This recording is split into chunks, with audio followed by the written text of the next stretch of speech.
What's up, guys? Now, I just did one of these type podcasts over on my main channel, and it was going over the whole at home lifestyle, working from home, and different things of that sort. And I decided to come over on the homeschooling channel and do the same thing because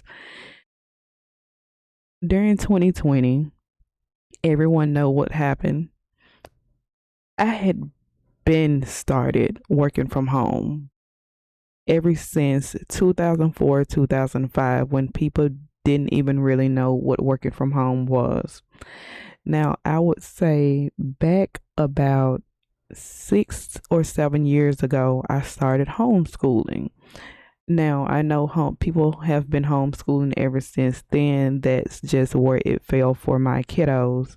So, people during the whole pandemic, that's when a lot of people started working from home and homeschooling. And a lot of people were thrown into it because of what was going on, and they just had to adjust.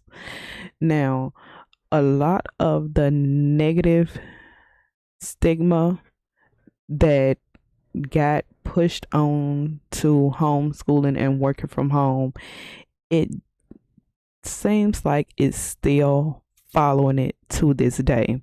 Now, I would say 2020 is when everything started going back to air quotation marks normal. But some people are still basically doing the same things.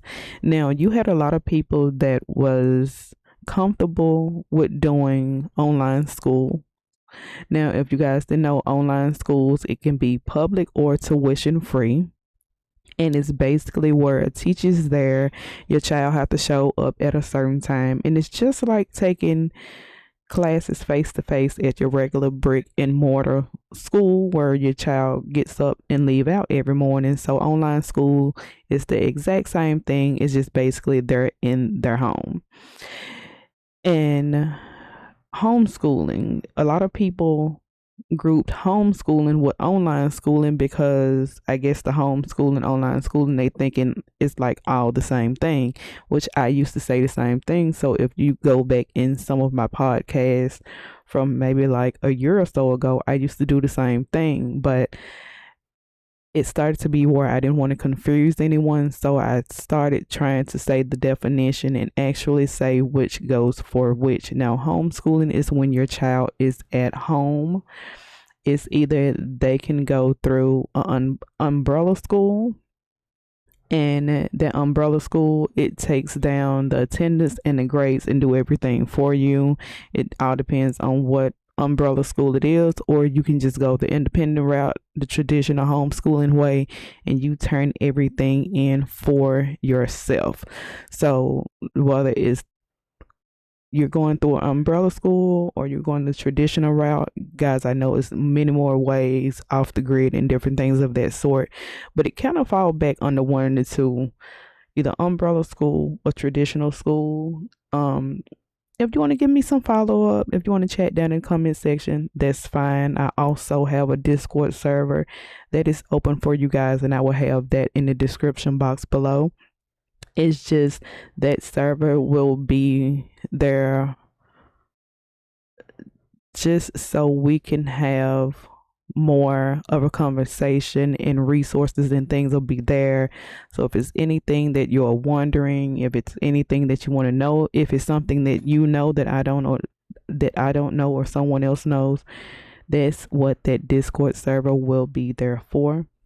But it's basically getting to a point where people don't actually know what the differences are when it comes to your regular brick and mortar school versus your online school versus homeschooling. And it's a lot of people that's basically treating homeschooling and online school like they can just, you know, sit around and not do anything. Now, I know a lot of us get off track because me and my kiddos, we have got off track. We are off track currently. We have been off track before, but we always find a way to come back. Now, a lot of people think when it comes to homeschooling that, you don't need any online resources. You don't need no type of books and different things of that sort, which you may not, but you need to have some type of lesson plan or something there for you. Now, if you're going through an online school, that's where there are teachers and principals and schedules and things have to be done at a certain time. Your child have to be up at a certain time.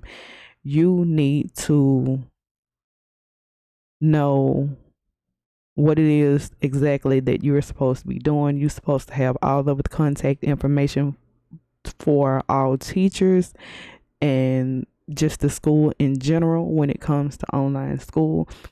You need to do the proper research. If you're not coming to this channel, you need to do the proper research, whether it goes through Google or your state. You need to know what you need to do to be successful. Now, when it comes to attendance and homeschooling, every state have an outline to how many hours should be done in a day, how many hours should be done over the school year, how many school days your student or your child, however you want to put it, should attend.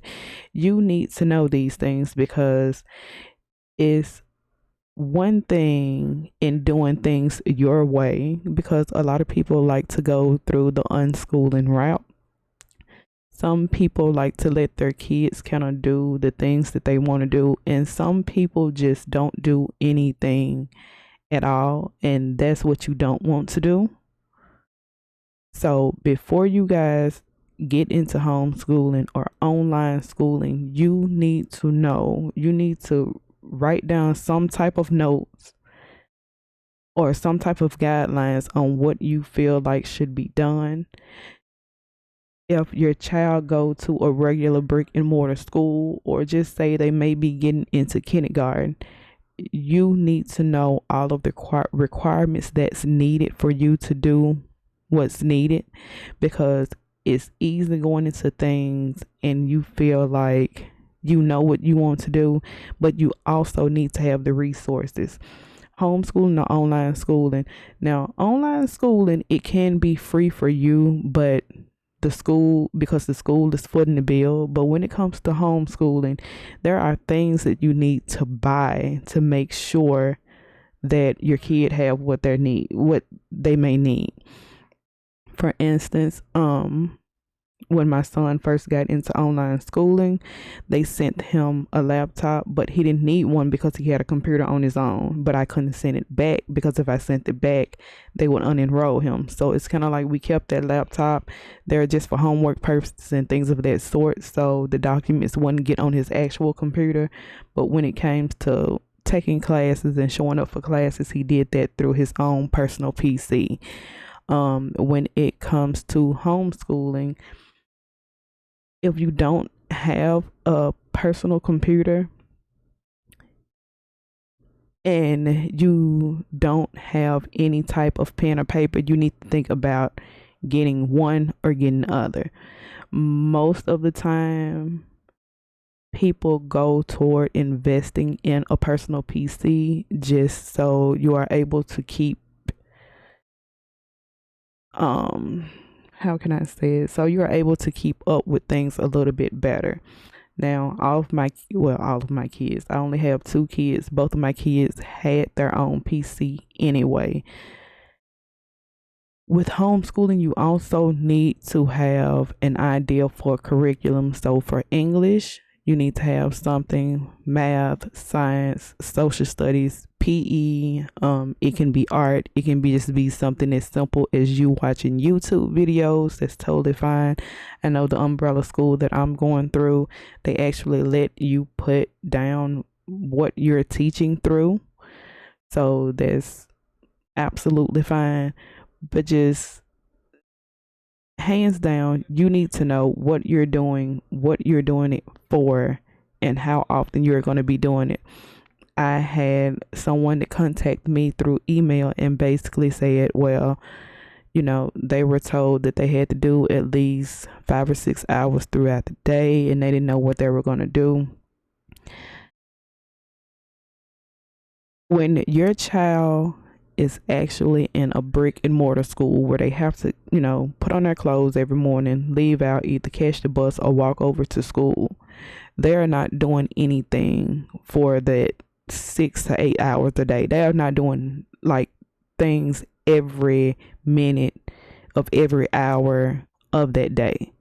So it's fine for you to set something for, just say, English, and that's what's going to be done through that day.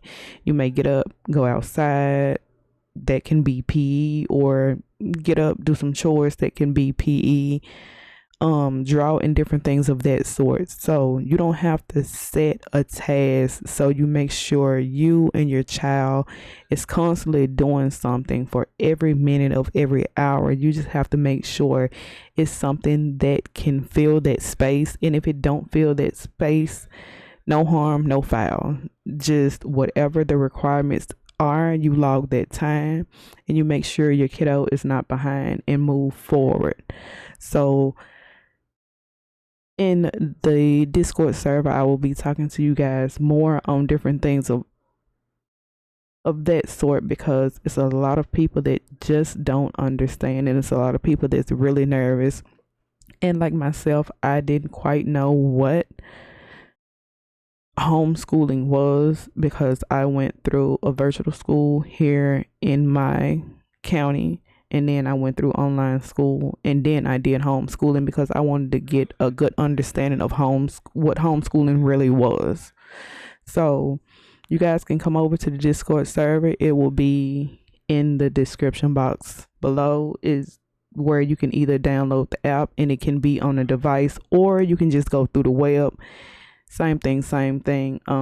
If you're not comfortable on what you really want to do, just make sure you remember your username, password, and always log in through the web browser, because Discord can take up a good amount of battery or space sometimes. So just come in through the web. Over there, I'll be able to help you guys out with any questions you may have, anything that you want me to do videos on. All I ask is that you be respectful, courteous, and if it's anything that you want by individual state, you just have to give me time to be able to get it. In that server, you'll be able to ask other people, and I'm hoping to grow pretty good up to the end of the year. It's not paid, it's totally free. Now if you come in and you're acting a fool or causing any type of confusion, I will kick you. Once I kick you, you'll never come back in again. So just be respectful when you come in, and I'll come back with either another short or a homeschooling podcast talking about some summer programs. So I'll see you guys then.